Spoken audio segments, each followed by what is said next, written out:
Bonjour à toutes et à tous, chers téléspectateurs de Béni TV de Blessing Channel. Soyez les bienvenus à ce Matin Afrique. Je suis Romaric Fidèle pour vous accompagner. C'est toujours un plaisir et un bonheur renouvelé. Et bien sûr que de le faire. Juste avant de commencer cette émission, je tiens à souhaiter un joyeux anniversaire à une très chère sœur qui est à Houston, aux États-Unis, Sister Shira. Et je pense bien de vous offrir ce clip pour vous annoncer et pour lui souhaiter bien sûr un joyeux anniversaire. Alors, portez-vous bien et restez bien sûr sur les antennes de Béni TV, Matin Afrique, ça démarre maintenant.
Parlons maintenant avec le docteur Allah, notre consultant maison de la Mission internationale d'études approfondies de la Bible. Aujourd'hui, nous terminons bien sûr sur le thème que nous avions commencé depuis, à savoir l'importance de la femme. Bonjour docteur. Bonjour Romaric. C'est toujours un plaisir de vous retrouver. Merci, moi aussi je suis très heureux de te voir et de te retrouver. Amen. Alors nous parlons aujourd'hui du rôle, de l'importance de la femme. Oui, donc nous poursuivons. Nous continuons avec notre étude approfondie de l'importance et du rôle de la femme dans l'Église, dans la société, dans la famille. Nous avons dit la dernière fois, nous avons conclu avec cette révélation, la femme, c'est l'espérance retrouvée. Parce qu'elle est sortie des eaux. Or, les eaux représentent simplement le seul témoin matériel de l'éternité d'un peuple, d'un individu, d'un peuple, d'une société. Les archéologues, lorsqu'ils font des recherches, les fouilles, c'est à partir des eaux qu'ils arrivent à déterminer qu'il y a eu existence de tel ou tel peuple ici, etc. Mais en plus de cela, lorsque vous lisez Ézéchiel 37, versets 1 à 11, avec la vision des ossements desséchés, nous avons dit qu'au verset 11, même si on ne comprend pas cette vision, mais au verset 11, il a dit, « Fils de l'homme, ces eaux que tu as vues, c'est toute la maison d'Israël. Voici, ils disent, nos eaux sont desséchées, notre espérance est détruite, nous sommes perdus. Donc les eaux desséchées représentent simplement l'espérance détruite, l'espérance d'un peuple qui a été détruite. Donc les eaux représentent l'espérance. Et donc la femme que Dieu a fait sortir de la côte et amenée vers l'homme, c'est l'espérance de l'homme retrouvé. Donc celui qui trouve une femme a trouvé non seulement le bonheur, mais l'espérance. Proverbe 18, verset 22 dit que celui qui trouve une femme a trouvé le bonheur. C'est une grâce qu'il obtient de l'Éternel. Mais la femme, c'est l'espérance de l'homme retrouvé. Donc, celui qui trouve une femme a trouvé l'espérance. Aujourd'hui, nous allons expliquer que la femme dans la Bible symbolise aussi plusieurs choses. Nous allons révéler que la femme d'abord avec Ève symbolise l'humanité. Car Adam a donné à sa femme le nom d'Ève et Ève signifie la mère de tous les vivants. La femme, au départ donc, est le symbole, la source de toute l'humanité, puisque l'humanité provient de la femme. Ève est la mère de tous les vivants. Donc à partir de Ève, la femme symbolise l'humanité tout entière. Ensuite, nous évoluons dans la Bible. Lorsque, après le déluge, Dieu se choisit le peuple sémite avec Abraham, nous allons voir que dans la suite, la femme va symboliser Israël. La preuve, lorsque vous lisez Ésaïe 54, verset 1 à 5, Dieu s'adresse à tout un peuple, Israël, composé d'êtres humains masculins et d'êtres humains féminins. Mais Dieu dit, rejette-toi stérile, toi qui n'enfantes pas. Dans la version Luc II, version 1910, c'est intitulé, Ésaïe 54, verset 1 à 5, est intitulé « Le bonheur qui attend Israël ». Donc Dieu s'adresse au peuple d'Israël et Dieu parle comme s'il s'adressait à une femme. Parce que c'est la femme qui est stérile et qui enfante. Alors Israël, Dieu dit à Israël, rejette-toi stérile, toi qui n'enfantes pas, pousse éclat des cris, toi qui n'as pas connu les douleurs de l'enfantement, car les enfants de la délaissée seront plus nombreux que les enfants de celles qui étaient mariées. Je ne vais pas donner un enseignement approfondi là-dessus, mais dans la suite, vous verrez que Dieu dit qu'il rappelle Israël comme une femme veuve, comme une épouse qui a été repudiée par son époux. Car ton Créateur est ton époux, l'Éternel des armées est son nom, et ton Rédempteur est le Saint d'Israël. Il se nomme Dieu de toute la terre. Donc Israël était comparé à une femme. Donc la femme, c'était Israël. La preuve. Lorsque vous lisez Exode 19, verset 4, vous verrez que Dieu a dit à Moïse et à Israël, vous savez comment je vous ai porté sur les ailes d'aigle et je vous ai amené vers moi. Quand vous lisez Apocalypse chapitre 12, verset 13 au verset 17, vous verrez que lorsque le dragon a vu que la femme avait enfanté l'enfant mâle, le dragon a poursuivi la femme et le dragon avait lancé un fleuve pour pouvoir rattraper la femme et l'enfant mâle. La Bible dit que les deux ailes du grand aigle furent données à la femme qui vola de l'autre côté, donc du fleuve, dans le désert où elle fut nourrie un temps, des temps et la moitié d'un temps. Donc ce qui s'est passé en Exode, après donc la sortie de l'Égypte, Pharaon pensait que la mer Rouge allait retenir Israël. Mais Dieu a permis à Israël de traverser la mer Rouge. Dans Exode 19, verset 4, Dieu dit, vous savez comment je vous ai porté sur les ailes d'aigle et je vous ai amené vers moi. En Apocalypse 12, verset 13 au verset 17, il est écrit, les deux ailes du grand aigle furent données à la femme. Or, dans l'Ancien Testament, c'était Israël qui a été porté sur les ailes de l'aigle. Donc Israël est une femme. Si on compare Exode 19, verset 4 à Apocalypse 12, verset 13 au verset 17. Donc la femme symbolise Israël.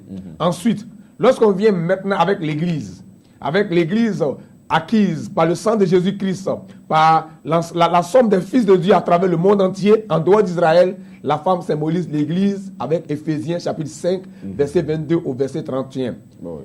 Marie, aimez vos femmes comme Christ a aimé l'Église qui est son corps et le Sauveur. Donc la femme, j'ai commencé par Ève qui symbolise l'humanité. Ensuite, la femme a symbolisé Israël. La femme maintenant symbolise l'Église. Mais que ce soit l'humanité, que ce soit Israël, que ce soit l'Église, la femme symbolise l'âme. L'âme.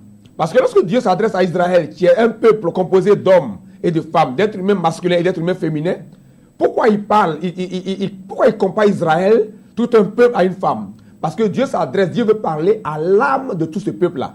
C'est l'âme qu'on appelle la femme. Cela, l'apôtre Paul l'a révélé en 2 Corinthiens 11, verset 1 à 3. Il parle à l'église de Corinthe. Nous savons qu'une église est composée d'êtres humains masculins et d'êtres humains féminins qui ont accepté Jésus-Christ comme Seigneur et Sauveur, qui ont été rachetés par le sang de Jésus. Paul dit à l'église de Corinthe, oh, si vous pouvez supporter de ma part un peu de folie, mais vous me supportez à présent. Car je vous ai fiancé pour vous présenter à Christ comme une vierge pure.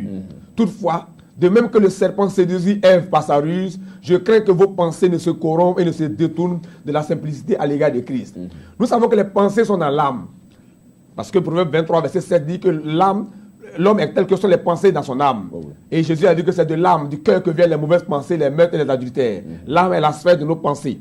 Donc l'âme, Paul dit, toutefois, de même que le serpent séduisit Ève par sa ruse, je crains que vos pensées ne se corrompent et ne se détournent de la simplicité à l'égard de Christ. Paul dit qu'il a fiancé l'église de Corinthe à Christ. Or, nous savons que Christ veut dire l'onction, le oint de Dieu, le flambeau, la lumière. Christ n'est pas un homme physique. Donc, quand l'église est fiancée à Christ, ça veut dire simplement que l'âme de l'église a été fiancé à Christ. Parce que Jésus-Christ, selon 1 Pierre 2, versets 24 à 25, est le pasteur et le gardien de nos âmes. Le troupeau que Jésus paie, que Jésus veut sauver, que Jésus veut conduire, selon 1 Pierre 1, versets 9 à 10, c'est l'âme. Vous obtiendrez le salut de vos âmes au prix de votre foi. Jésus est le pasteur et le gardien de nos âmes. Donc dans la Bible, c'est l'âme qu'on appelle la femme. Donc avec Ève, l'humanité, l'âme est la femme. Avec Israël, l'âme est la femme ou la femme est l'âme. Et avec l'Église, la femme, c'est l'âme. Donc en réalité, dans l'être humain que tu es, dans l'être humain que je suis, dans l'être humain que chacun de nous est, chacun de nous a une nature féminine en lui, a une femme en lui. La femme qui est en nous, qui conçoit tout, qui est la porteuse de la grossesse ou du fruit, c'est l'âme de l'homme. L'âme en nous est une femme. Et c'est l'âme qu'on appelle par ailleurs la chair dans la Bible. C'est pourquoi Paul dit, celui qui aime sa femme s'aime lui-même. Car jamais personne n'a haï sa propre chair. Quand il parle de chair, il parle de l'âme. Car jamais personne n'a haï sa propre âme, mais il la nourrit et en prend soin. Donc si la femme qui est en face de moi, que j'ai épousée, est le symbole manifeste de mon âme, ça veut dire que si je l'entretiens, si je m'occupe d'elle, si je gère cette femme qui est auprès de moi, si je la nourris et prends soin d'elle, je me nourris moi-même. Donc, époux chrétien, en soignant vos femmes, en prenant soin de vos femmes, vous prenez soin de vos propres âmes. La femme, c'est l'âme. Celui qui comprend que la femme, c'est l'âme, pourra comprendre l'histoire de la femme adultère, de la femme cananéenne, de la femme courbée, de la femme veuve. Parce que dans la Bible, on parle souvent de femme veuve, mais jamais d'homme veuf. Parce qu'en fait, Dieu fait allusion à l'âme qui est privée de Christ. Christ est l'époux. Lorsque une âme est privée de Christ, l'époux, on dit que cette âme est une femme veuve. C'est pourquoi je m'adresse à ceux qui se disent prophètes et qui vont très souvent dans les maisons des femmes veuves. Par exemple, l'histoire de la veuve de Sarepta. Beaucoup de gens l'ont mal interprété. Ils utilisent simplement le fait que Élie a dit à la femme, fais-moi d'abord à manger. Et ils vont dans les maisons pour dépouiller les gens. Non, l'histoire de la femme veuve a un rapport avec Jésus-Christ et Jésus-Christ crucifié. La femme veuve, c'est le corps de Christ à la croix, séparé de Dieu, portant le péché et donc séparé de Dieu. Parce que le corps de Christ à la croix était une femme séparée de Dieu l'époux. Et les deux morceaux de bois que la femme ramassait, c'est les deux morceaux de bois qui ont formé la croix. La farine, c'est le pain, le corps de Jésus. L'huile, c'est le Saint-Esprit. Et le feu, c'est le sang de Jésus. En fait, dans l'histoire de la femme de Sarepta, la femme veuve de Sarepta, on retrouve Jésus-Christ et Jésus-Christ crucifié. C'est pourquoi l'apôtre Paul dit qu'il prêche Jésus-Christ et Jésus-Christ crucifié. Donc, de grâce, ne prenez pas les passages de l'Ancien Testament pour en faire des hérésies et de mauvaises interprétations pour escroquer, dépouiller les enfants de Dieu. C'est de l'escroquerie que nous dénonçons. Parce que notre objectif, c'est d'amener les gens à comprendre la parole de Dieu, à comprendre que tout dans la Bible traite un seul message, Jésus-Christ et Jésus-Christ crucifié. Amen. Vous retenez que la femme, c'est l'humanité, la femme, c'est Israël, la femme, c'est l'Église, mais que ce soit l'humanité, Israël ou l'Église, la femme, c'est l'âme. Donc la femme que j'ai épousée qui est à côté de moi, elle est la manifestation physique de ma propre âme. Si je prends soin d'elle, c'est comme si je prends soin de ma propre âme. Amen. C'est pourquoi les foyers doivent comprendre tout cela, les couples doivent comprendre tout cela pour éviter qu'il y ait des divorces. Merci, docteur Allah, c'est toujours un plaisir de vous écouter. Et plus on le fait, plus le mercure montre, l'onction augmente et ça laisse entrevoir un sourire. Mais de toute façon, on aura l'opportunité, j'espère bien, d'avoir tout cela dans les livres, parce qu'il faut que le peuple de Dieu et le monde entier soient servis. Oui, j'écris beaucoup, de la sagesse. J'écris beaucoup et je pense que tout ça sortira. Et ce sont des milliers de livres que nous allons produire. Nous avons envie même de sortir des encyclopédies pour redéfinir les mots de la Bible, parce que nous croyons qu'il faut qu'on redéfinisse les mots de la Bible à partir du Saint-Esprit et non à partir du grec, du latin ou de l'hébreu. Merci, docteur Allah, de la mission internationale d'études approfondies de la Bible. Pour tous ceux qui veulent contacter le docteur pour les éventuelles conférences et autres éclaircies, 00225 07 06 02 63 07 06 02 63. Nous étions parlant du thème de l'importance, la place de la femme, bien sûr, avec le docteur Allah. J'espère que vous avez été bénis. Je vous invite maintenant à passer à notre annonce, l'espace annonce, pardon. C'est parti.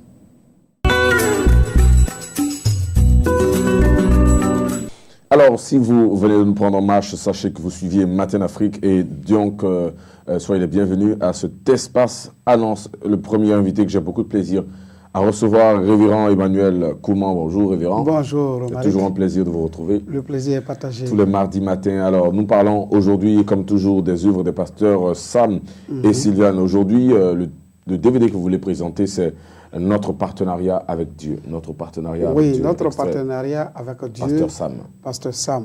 Vous savez, cet homme, c'est un grand leader et son leadership vraiment porte beaucoup de fruits aujourd'hui en Côte d'Ivoire et hors même de la Côte d'Ivoire. Parce que quand on veut servir Dieu, on doit donner tout ce qu'on a comme le meilleur. C'est-à-dire que c'est vrai, les gens ne comprennent pas. C'est vrai, quand on a des difficultés, même tout ce qu'on nous demande, on peut donner. Mais quand nous sommes libérés, que nous sommes délivrés, que nous prenons l'engagement de suivre le Seigneur maintenant, il est difficile parfois des gens de dire, bon, comme moi je suis sauvé maintenant, je ne m'occupe plus. Or, c'est des gens qui se sont décracassés, qui ont mis les moyens et l'évangile a été annoncé. Et toi, tu as accepté. Maintenant, tu viens. Tu veux avoir le privilège. Tu veux garder l'équilibre. Il faut que vous ayez un partenariat avec Dieu. C'est-à-dire que ce partenariat va vous amener à prendre des engagements et à soutenir l'œuvre de Dieu, à soutenir l'évangélisation, à soutenir la télévision, à soutenir toutes les activités qui vont se faire. En ce moment, Dieu aussi se souviendra de l'acte que tu poses dans sa présence, c'est-à-dire dans sa maison. Et c'est ça qu'on appelle notre partenariat avec Dieu. Parce que quand vous vous souvenez de Dieu, Dieu se souvient de vous. Mais si vous ne voulez pas vous souvenir de Dieu, lui qui est le pourvoyeur de toutes choses, lui vous oubliera. Et alors, DVD du pasteur Sam Manté, notre partenaire avec Dieu, a acheté ce DVD pour avoir tous les avantages, les privilèges et les droits qui sont liés au fait de pouvoir être un partenaire avec Dieu. Oui. Alors, le deuxième, c'est les enfants de la rue, pasteur Sylviane. Oui, les enfants de la rue. Vous savez, on en a commenté déjà, les enfants de la rue. J'ai toujours dit, la rue ne produit pas un enfant. Mais c'est des personnes qui ont enfanté des gens, de façon générale, qui ont enfanté des enfants et qui sont sortis, qui sont à leur propre merci, qui dorment en bas des ponts, qui font beaucoup de choses. Et c'est pareil, elle a pris cette image pour comparer qu'il y a certaines personnes qui sont dans l'église, une fois qu'ils sont dans l'église, ils se disent que moi, je m'en fous, je fais ce que je veux. Le pasteur lui parle, il n'écoute pas. Et on lui donne les principes de Dieu, ça passe son affaire. C'est que lui-même, il veut là, c'est ce qu'il va faire. Et quand vous faites comme ça, vous ne pouvez pas avoir les privilèges. Vous serez un enfant de la rue. Parce qu'un père ou une mère doit toujours habiller son enfant, doit toujours nourrir son enfant. Maintenant, quand le père cherche à te nourrir, il ne te trouve pas dans la maison, il va te chercher partout, il ne va pas te retrouver. Les bénédictions vont venir. Dieu ne va pas descendre du ciel. Mais quand il va avoir les bénédictions, toi, tu es où? Parce que quand tu refuses dans ton âme déjà que tu ne veux pas servir Dieu, et que tu ne veux pas contribuer, et que tu vas contre le serviteur de Dieu, Dieu aussi est contre toi. Voilà, parce que c'est lui. Voilà la problématique. Souvent, les gens pensent que je peux m'énerver contre ce serviteur de Dieu et aller de l'autre côté et me retrouver. Mais avec Dieu, ça ne marchera pas. Donc, voici la problématique. Donc, tu reviens à Dieu.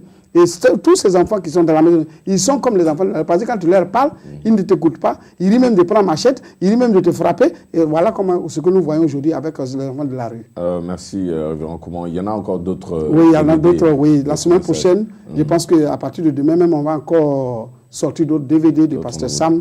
En tout cas, nous en avons assez. C'est une école. Alors, nous sommes là pour informer la population, tous ceux qui nous suivent de partout, et même hors de la Côte d'Ivoire, nous sommes là pour donner tous ces DVD pour les aider. Merci. Terminez avec les contacts, s'il vous plaît. Les contacts, c'est le 00225 40 15 89 32.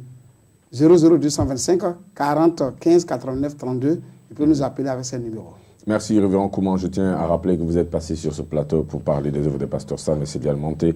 Le premier DVD que vous avez présenté, c'est notre partenariat avec Dieu. Le deuxième, c'est Les enfants de la rue, extrait de DVD de pasteur Sylviane Manté. Recevons maintenant le camp de prière Jésus, le chemin, la vérité. Le camp de prière Jésus, le chemin, la vérité, avec le prophète, le mannequin de l'Éternel, le seul, le messager. Bonjour, messager. Alors, bonjour, Romaric, madame, monsieur, téléspectateurs de Béni TV et Shalom. Précision, tu as dit le prophète. Je ne suis pas le prophète, moi je suis le messager. Le prophète, c'est Ami Taï Antoine, premier responsable du camp de prière Jésus le chemin. Un messager, c'est un prophète aussi. Je préfère. D'une certaine manière. Voilà, non, je suis un messager. Voilà. Ok. Alors, messager, c'est toujours un plaisir de vous retrouver. Vous êtes là pour parler des programmes du camp de prière et surtout des activités de l'Église. Sans oublier que tous les mardis soirs, 22h, l'homme de Dieu, le prophète Anui, c'est ça, Anui Taï, donne un message poignant. N'est-ce pas? La Bible déclare que toute grâce excelle excellente et tout don parfait descend d'en haut du Père des Lumières, sur lequel il n'y a ni changement ni ombre de variation. Oui. D'accord. Et donc, chaque jour que Dieu fait, j'allais dire, le Seigneur accorde sa grâce, n'est-ce pas, aux enfants de Dieu que nous sommes. Et puis, secondo, la foi vient de ce qu'on entend, et ce qu'on entend vient de la parole du Seigneur. Voyez-vous, depuis qu'on a commencé nos programmes sur Béni TV, je vous assure que les réactions sont extraordinaires. Extraordinaires dans la mesure où, je veux dire, après les messages, n'est-ce pas, de l'homme de Dieu, beaucoup de personnes nous appellent et certaines même se déplacent, viennent voir l'homme de Dieu pour exposer leurs préoccupations. Donc, un rendez-vous, comme tous les mardis, aujourd'hui, ce soir, sur le coup de 22h, on va réitérer. C'est un enseignement qui est déjà passé. Il y a eu tellement de réactions. Et comme c'est pour, j'allais dire, le peuple que nous travaillons, et donc le Saint-Esprit a demandé à l'homme de Dieu de remettre encore le couvert, c'est-à-dire le message qui va passer ce soir. Le thème c'est « Y a-t-il un Dieu capable de te délivrer des griefs de l'ennemi ?» Nous sommes dans les temps qui sont les derniers. Vraiment, c'est difficile. C'est difficile. On ne sait où donner de la tête. Oui, le panier de la ménagère, c'est compliqué. Sur mon regard. Donc, c'est vraiment compliqué. Chacun, j'allais dire, veut sortir de l'ornière, n'est-ce pas, pour se faire une place au soleil. C'est difficile, mais il y a un Dieu, je le dis, il y a un Dieu, n'est-ce pas, qui existe. Il est le propriétaire de la vie. Ce Dieu-là, il est là, n'est-ce pas? Il suffit simplement de revenir à lui et il va nous donner, n'est-ce pas, tout ce qu'on attend. Dans le livre, dans le livre, n'est-ce pas, de Jérémie 29, il a dit « Je sais les projets que j'ai formulés pour vous, projets de paix et non de malheur, afin de vous donner un avenir et de quoi espérer. » Donc, il y a un Dieu qui est dans le ciel, il s'appelle tout simplement Jésus. Certaines personnes ont écouté ces enseignements sur Béni TV et elles sont venues au camp de prière, Jésus, le chemin de la vérité. Dieu les a visités. Donc, au cours du message qui va passer ce soir, à partir de 22h, ces personnes-là vont rendre témoignage de ce que Dieu a fait dans leur vie. Je ne vais pas entrer dans les détails. C'est tout simplement d'être connecté ce soir, à partir de 22h sur Béni TV. Non seulement vous allez écouter l'enseignement dont le thème est « Y a-t-il un Dieu capable de te délivrer des griefs de l'ennemi ?»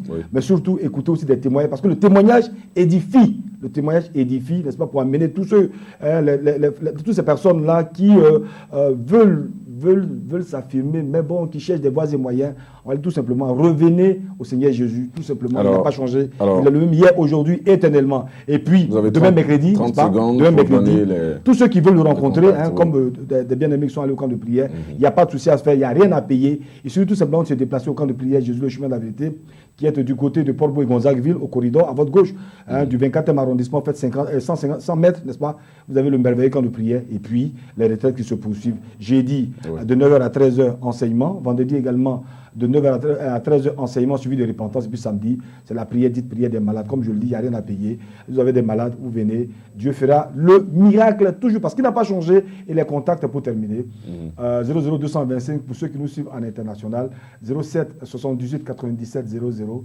07 78 97 00 et le 03 09 33 09. Ce sont les deux contacts personnels de l'homme de Dieu. Il n'a pas de secrétariat, n'a pas de secrétaire. Vous appelez à n'importe quelle heure, vous tombez sur lui. Shalom. Alors, merci, messager. Le programme qui passe ce soir, c'est 22h. C'est 22h. Le thème, c'est... y a-t-il un Dieu capable de te délivrer des griefs de l'ennemi? Je veux dire à quelqu'un, oui, il y a un Dieu capable. Il s'appelle Jésus. Merci, messager. Je suis un témoin, n'est-ce pas, de Jésus? Oui, ça se voit et ça se sent. Ah ben oui, ma voix. Dieu fera cesser toute tempête qui vient pour me déstabiliser. Dieu fera cesser toute tempête qui vient pour me déstabiliser. Ça, c'est le thème, bien sûr, qui sera traité par l'évangéliste Timothée lui-même, IMSEF de la Chambre haute. Et nous avons beaucoup de plaisir à le recevoir. Bonjour, révérend. Bonjour, serviteur de l'Éternel. C'est toujours un plaisir de... Amen. C'est toujours un plaisir de vous recevoir. Le plaisir est partagé. Alors, nous savons, comme d'habitude, tous les mardis, à partir de 11h30 à l'hôtel communal de Cocody, il y a une pluie de miracles, une tempête, on va dire, de guérison, de miracles extraordinaires, de témoignages sont légion. Vous êtes encore là sur ce plateau pour parler de ce grand thème, Dieu fera cesser la tempête qui vient pour me déstabiliser. Oui, il s'agit de la cellule de l'exaucement. Au Marie, aujourd'hui, c'est tous les mardis. Tous les mardis, de 11h à 14h30, à l'hôtel communal de Cocody, c'est-à-dire, on peut dire l'hôtel de ville, là où on célèbre les mariages, à Cocody. Vous allez trouver l'hôtel communal, ce n'est pas caché. Et nous amenons le peuple de Dieu à prier. On peut être unis dans la diversité. Parce que souvent, on pense que l'unité, c'est l'uniformité. Quand on est unis, c'est qu'on porte les mêmes couleurs de chaussures, les mêmes chemises, les mêmes cravates. Non. L'unité, on peut être unis, mais étant diversifié. On peut être unis en priant avec un membre qui est d'Assemblée de Dieu, qui est baptiste, qui est de Pentecôte, de Vasonnet, etc. Je cite tous les noms de l'église de la bénédiction. On peut se retrouver en tant que frère en Christ. Parce que le point central de notre boussole, c'est Jésus-Christ. Et c'est ce que la chambre haute fait tous les mardis. Et comme tu l'as dit, Jésus a posé une question, il a dit, ne savez-vous pas que ma maison est appelée maison de prière? On peut tout faire dans la maison de Dieu. Mais n'oublions pas que la maison de Dieu, quand les enfants de Dieu se rassemblent, c'est une maison de prière. Et tu vas voir que, Romaric, la prière est la seule chose qui est faite en tout temps. Même quand il y a une mauvaise nouvelle, il y a une prière. Quand il y a une naissance, il y a une prière. Pour consacrer une maison, partout, on prie. On peut ne pas chanter, mais on va prier. Et donc aujourd'hui, c'est un moment important, ce programme qui aura lieu, parce que nous voulons amener quelqu'un à prier comme Daniel. En Daniel 9, les 70 ans de la captivité étaient à leur thème. Mais Daniel a prié pour que la prophétie s'accomplisse. Et même Daniel encore, le premier jour où il a eu à cœur de s'humilier, Dieu l'avait exaucé. Mais il n'a pas eu 21 jours en prêt par la prière pour que Dieu... Il y a des gens à qui on a prophétisé, on a prié, on leur a donné des paroles, mais rien ne s'accomplit. Viens aujourd'hui, de 11h à 14h. Le plus grand miracle, c'est ce que Dieu fait par sa parole. Et le thème, comme tu l'as dit, Dieu fera cesser toute tempête qui vient pour me déstabiliser. Jésus a dit à ses disciples, passons de l'autre bord. Tu vois pas que, Romaric, quand tu es une personne qui ne prend pas d'initiative, tu n'as pas d'ennemi. Quand tu ne cherches pas à te marier, personne ne t'attaque. Quand tu ne cherches pas à voyager, tu ne cherches pas à travailler, tu n'as pas de problème. Mais le jour comme David, tu décides d'aller combattre Goliath, c'est là que tu feras qu'une tempête va se lever.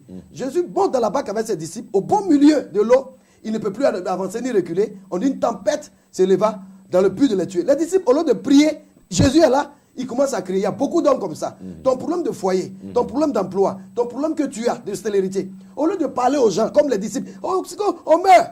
Quand ils ont réveillé le Seigneur, on dit quoi? Il menaça d'une voix forte. Menacer d'une voix forte, c'est quoi? Parler. La tempête, c'est quoi? C'est comme le déluge qui vient pour te créer. Un moment, tu es heureux dans ton foyer. Des gens rentrent, ils vous créent des problèmes. Tu es heureux dans ton commerce, tu es heureux dans ton ministère, les chômages. Et puis une situation bizarre d'injustice vient pour te tuer. Mais retenez, après le déluge, il y a eu des survivants. Cette tempête ne va pas t'emporter. Quand tu prends des grossesses, il y a la tempête qui vient. Après le déluge, Moïse, Noé et sa famille ont continué à vivre. Donc nous voulons inviter tout le peuple de Dieu, aujourd'hui, de 11h à 14h30, dans la barque. Jésus a ordonné et il a menacé la tempête. La Bible dit qu'en fait, au temps de Job, Dieu a envoyé un mauvais vent. La Bible dit dans Job, un mauvais vent qui est venu souffler sur la vie de Job en une journée. Quel est le mauvais vent qui veut déstabiliser ta joie? C'est-à-dire ta joie est de courte durée. C'est toi qui pleures. Chaque mois se ressemble. Ce n'est pas normal. Nous sommes dans le 8e mois. Viens et nous allons prier. Orateur, évangéliste, Kwame Timothée, votre serviteur.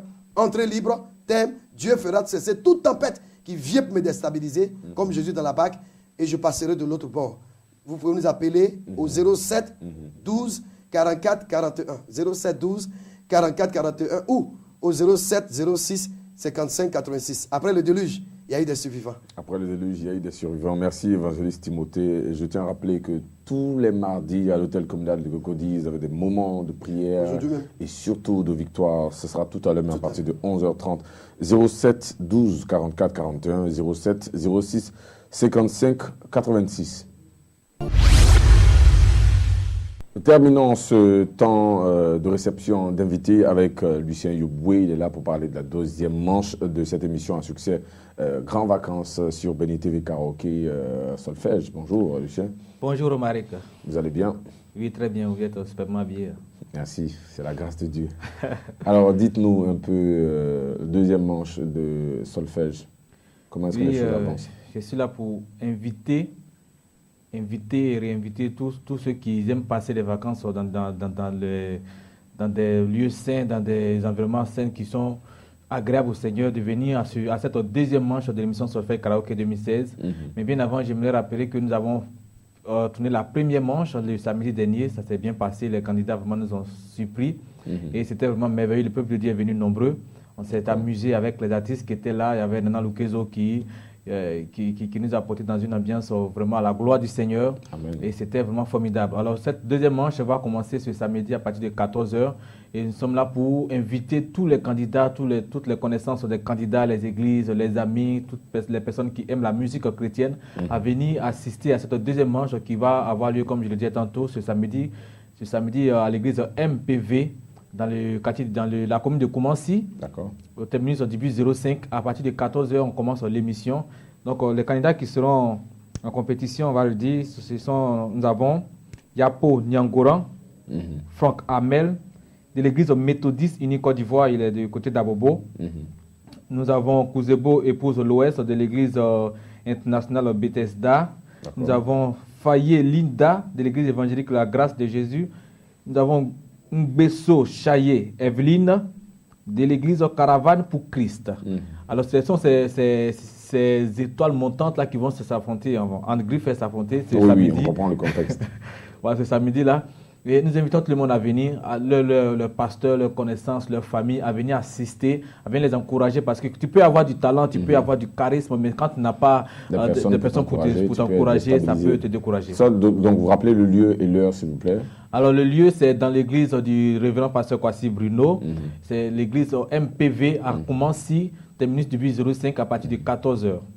Ok. Terminez les contacts, s'il vous plaît, pour tous Alors, ceux pour qui toutes les personnes qui voudront de plus d'informations, vous pouvez nous appeler au 00225 58 18 92 17, le 00225 44 81 29 22. Essayez de redire un peu les contacts un peu lentement. Ok, un peu lentement, voilà, on m'a dit d'aller plus vite. Donc, on reprend les contacts, les 00 du moins, 225 58 18 92 17, le 00225 44 81 29 22. Je vous le répète, réjouissez-vous, venez vous réjouir avec nous dans le Seigneur. Amen, merci Lucien Yoboué. Alors c'est la fin de ce Matin Afrique, j'étais ravi de vous le présenter. N'oubliez pas que le Seigneur Jésus-Christ est toujours sur son trône. Continuez à étudier les Écritures, continuez à déclarer la parole de Dieu sur votre vie. La Bible dit dans le livre de Proverbes chapitre 18 à partir du verset 21, la mort et la vie sont au pouvoir de la langue. Utilisez votre langue pour dire que des paroles de vie. Alors vous recevrez des paroles de vie, parce que la Bible dit, nous nous rassasions des paroles qui sortent de notre bouche. Que Dieu vous bénisse, que votre bouche puisse toujours continuer à proclamer les merveilles de Dieu afin que vos vies soient des délices. Portez-vous bien.